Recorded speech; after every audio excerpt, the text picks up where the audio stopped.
సంవత్సరాల తరబడి ఎన్ని మందులు వాడినా మీ మోకాల నొప్పులు తగ్గట్లేదా? ప్రాణ పెయిన్ క్లినిక్ లో అత్యాధునిక చికిత్స. Welcome to Suman TV. మహిళలపైన వేధింపులు ఒక మలయాళం ఇండస్ట్రీలో మాత్రమే ఉన్నాయా?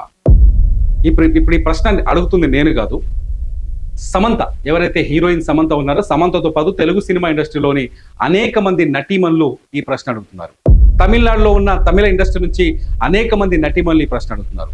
బాలీవుడ్ నుంచి అనేక మంది నటీమణులు ఈ ప్రశ్న అడుగుతున్నారు. ఓన్లీ మలయాళం ఇండస్ట్రీలో మాత్రమే ఉందా? హేమా కమిటీ ఇచ్చిన రిపోర్టులో ఎటువంటి వేధింపులు ఉన్నాయో, హేమా కమిటీ ఇచ్చిన రిపోర్ట్లో ఎంతమంది దోషులుగా తేలుతున్నారో, హేమా కమిటీ ఇచ్చిన రిపోర్ట్లో ఎంతమంది వేధింపులకు ఎటువంటి ఏ సెక్టార్ల వల్ల, ప్రొడ్యూసర్ కావచ్చు, డైరెక్టర్ కావచ్చు, అసిస్టెంట్ డైరెక్టర్ కావచ్చు, హీరో కావచ్చు, సహనటులు కావచ్చు, ఫైనాన్షియల్స్ కావచ్చు, ఎవరెవరైతే మహిళల్ని లైంగిక వేధింపులకు గురి చేస్తున్నారో, మహిళలపైన లైంగిక దాడి చేస్తున్నారు, కాస్టింగ్ కౌచ్కి పాల్పడుతున్నారు, బ్లాక్మెయిల్ చేస్తున్నారు, ఒకవేళ వాళ్ళు చెప్పింది వినకపోతే ఇండస్ట్రీకి దూరం చేస్తున్నారు, అవన్నీ మిగతా సినిమా ఇండస్ట్రీలో కూడా ఉందనే చర్చకు తెరలేచింది. ఏదైతే హేమా కమిటీ నివేదిక వచ్చిందో, ఏదో హేమా కమిటీ రిపోర్ట్ వచ్చిందో, ఆ రిపోర్ట్ వచ్చిన తర్వాత దేశవ్యాప్తంగా సంచలనాలు చెలరేగుతాయి. ముఖ్యంగా తెలుగు సినిమా ఇండస్ట్రీలో అనేక ఆరోపణలు తెరపైకి వస్తున్నాయి. సినిమా ఇండస్ట్రీలో అన్ని భాషల్లో ఇండస్ట్రీలో ఈ హేమా కమిటీ రిపోర్ట్ పైన చర్చ జరుగుతుంది. అయితే తెలుగు సినిమా ఇండస్ట్రీలో కూడా కాస్టింగ్ కౌచ్ పైన దారుణమైన చర్చ జరిగింది, భారీ ఎత్తున చర్చ జరిగింది. ఈ చర్చ నేపథ్యంలో 2019లో తెలుగు సినిమా ఇండస్ట్రీలో మహిళలపై జరుగుతున్న దాడుల్ని, లైంగిక వేధింపుల పైన ఒక కమిటీ కూడా ఏర్పడ్డది, ది వాయిస్ ఆఫ్ విమెన్. ఇది తెలుగు సినిమా ఇండస్ట్రీలో ఉన్న మహిళల మనోభావాలు, వాళ్ళు అనుభవించిన కష్టాలు, వాళ్ళు ఎదుర్కొన్న సమస్యలు, వాళ్ళు ఎదుర్కొన్న వేధింపుల పైన ఒక రిపోర్టును తయారు చేసింది 2019లో. ఈ రిపోర్ట్ని ఇప్పుడు బయట పెట్టాలంటూ తెలుగు సినిమా ఇండస్ట్రీకి సంబంధించిన అనేక మంది నటీమణులు సోషల్ మీడియా వేదిక పైన వాళ్ళు తమ అభిప్రాయాన్ని తెలియజేస్తున్నారు, వాళ్ళు ప్రభుత్వాన్ని వేడుకుంటున్నారు. ఈ నేపథ్యంలోనే ఇవాళ ఇందులో యాక్టర్స్ సమంత ఉంది, యాంకర్ సుమా ఉంది, డైరెక్టర్ నందిని రెడ్డి, ఝాన్సీ, మంచు లక్ష్మి ఉంది, అనేక మంది సింగర్ ఏమే, ప్రతి ఒక్కరు చాలా మంది సోషల్ మీడియా వేదిక పైన తెలుగు సినిమా ఇండస్ట్రీలో ఏదైతే the voice of women committee గతంలో తెలుగు సినిమాలో ఉన్న మహిళలు లేకపోతే బాధితులతో ఇంటర్వ్యూ చేసి వాళ్ళ అభిప్రాయాన్ని తెలుసుకొని ఒక నివేదికని తయారు చేసింది.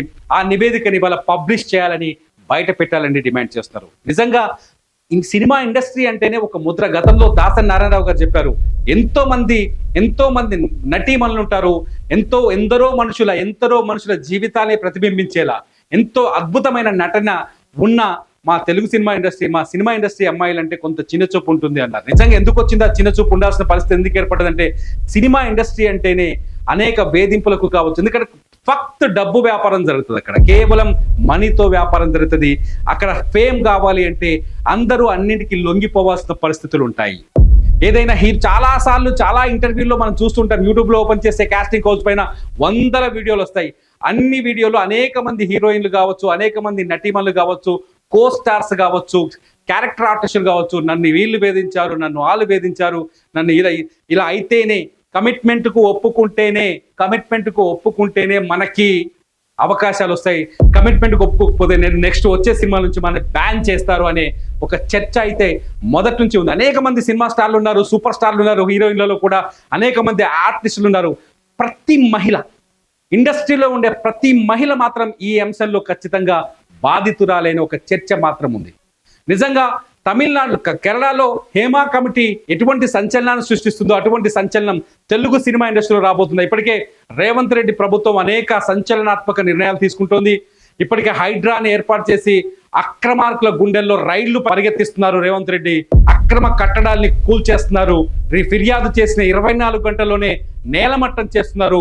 నోటీసులు ఇవ్వకుండానే లక్షల కోట్ల విలువైన బిల్డింగుల్ని బూడిద చేసి నేల మీద పడుకోబెడుతున్నారు. మరి తెలుగు సినిమా ఇండస్ట్రీ పైన రేవంత్ రెడ్డి దృష్టి సారిస్తారా? ఈ మహిళా నటీమణులు కోరుకుంటున్నట్టుగా వాళ్ళకి ఏదైతే the voice of women committee ఉందో ఆ కమిటీ ఇచ్చిన రిపోర్ట్ ని వెలుగులోకి తీసుకొస్తారా? తెలుగు సినిమా ఇండస్ట్రీని దుబ్బడబడతారా? తెలుగు సినిమా ఇండస్ట్రీలో ఉన్న ఈ వేధింపుల పైన చర్యలు తీసుకునే అవకాశం ఉందా? అక్కడి మహిళల మనోభావాల్ని బయట పెట్టే ఛాన్సెస్ ఉందా? ఆసక్తికరంగా మారుతుంది. ఎందుకంటే తెలుగు సినిమా ఇండస్ట్రీ అనేక ముద్రలు ఉన్నాయి. డ్రగ్స్ గతంలో చూసాం, గతంలో డ్రగ్స్ అనేక మంది యాక్టర్లని నార్కోటిక్ విభాగం పిలిచి ఇక్కడ మన హైదరాబాద్లోనే వాళ్ళని ఇంట్రాగేషన్ చేసిన సందర్భాలను చూసాం. ఇప్పుడు నిన్న మొన్నటి వరకు రాజ్ తరుణ్ అనే హీరో, అతని లావణ్య అనే అతని స్నేహితురాల మధ్య అనేక విషయాలు, ఈ డ్రగ్స్ వ్యవహారం కూడా తెరపైకి వచ్చింది. సినిమా ఇండస్ట్రీలో డ్రగ్స్ ఉందనేది అవాస్తవం అయితే కాదు, సినిమా ఇండస్ట్రీలో కాస్టింగ్ కౌచ్ లేదనేది వాస్తవం అయితే కాదు, కాస్టింగ్ కౌచ్ ఉందనేది అవాస్తవం అయితే కాదు, ఖచ్చితంగా వాస్తవాలే.